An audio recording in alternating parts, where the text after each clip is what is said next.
அவன் மாய காலத்தின் அதிபதியான காலபைரவனின் வம்சம்.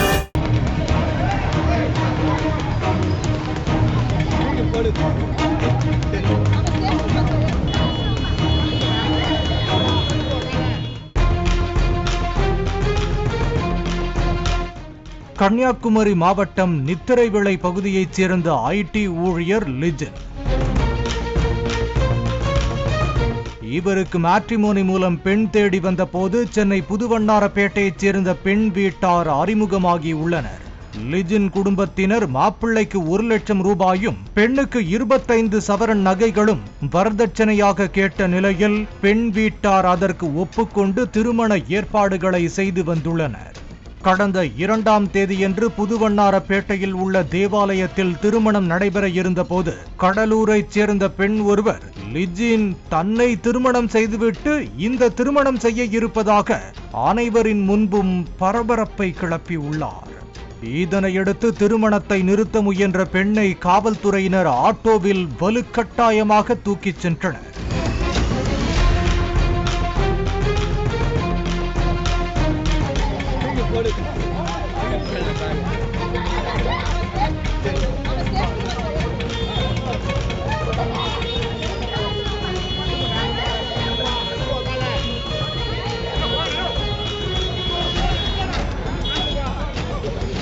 இது குறித்து பெண் வீட்டார் கேட்டதற்கு அப்பெண் லிஜினோடு நட்பாக பழகினார், பணம் பறிப்பதற்காக திருமணத்தை நிறுத்த முயன்றதாக மாப்பிள்ளை வீட்டார் கூறி திருமணத்தை நடத்தி முடித்தனர்.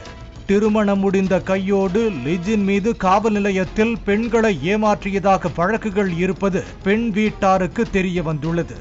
இதனையடுத்து பெண் வீட்டார் லிஜினை தனி அறையில் அடைத்து சுவிட்ச் ஆஃப் செய்யப்பட்ட போனை ஆன் செய்து பார்த்தபோது பல அதிர்ச்சி தகவல்கள் வெளிவந்துள்ளன.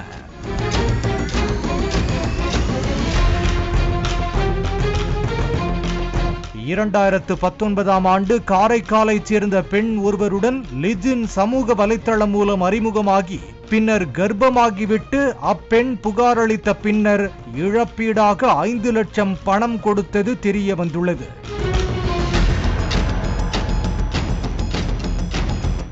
மேலும் 2022ஆம் ஆண்டு தென்காசியைச் சேர்ந்த ஒரு பெண்ணை காதலித்து வந்ததும் பின்னர் 2023ஆம் ஆண்டு கடலூர் மாவட்டத்தைச் சேர்ந்த ஒரு பெண்ணை லிஜின் காதலித்து வந்ததும் பெண் வீட்டாருக்கு தெரிய வந்துள்ளது.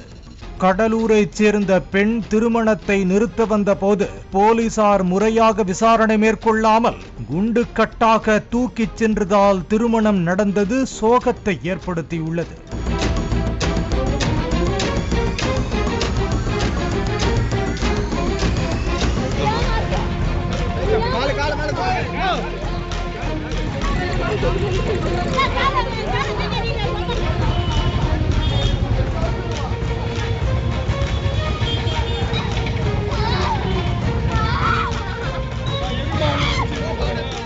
இன்ஸ்டா, பேஸ்புக்கில் பெண்களோடு பழகி பணம் நகை பறித்து வருவதை வாடிக்கையாக லிஜின் வைத்திருந்ததும் அம்பலமாகி உள்ளது. தண்டையார்பேட்டை காவல் நிலையத்தில் பெண் வீட்டார் புதுமாப்பிள்ளை லிஜின், அவரது தாய் தந்தை ஆகியோர் மீது புகார் அளித்துள்ளனர். இதனையடுத்து காதல் மன்னன் லிஜினை போலீசார் கைது செய்து விசாரணை நடத்தி வருகின்றனர். போலீசாரின் விசாரணையில் லிஜின் இதுவரை 4 பெண்களை ஏமாற்றி மோசடியில் ஈடுபட்டு வந்தது தெரிய வந்துள்ளது. அவன் மாய காலத்தின் அதிபதியான காலபைரவனின் வம்சம்.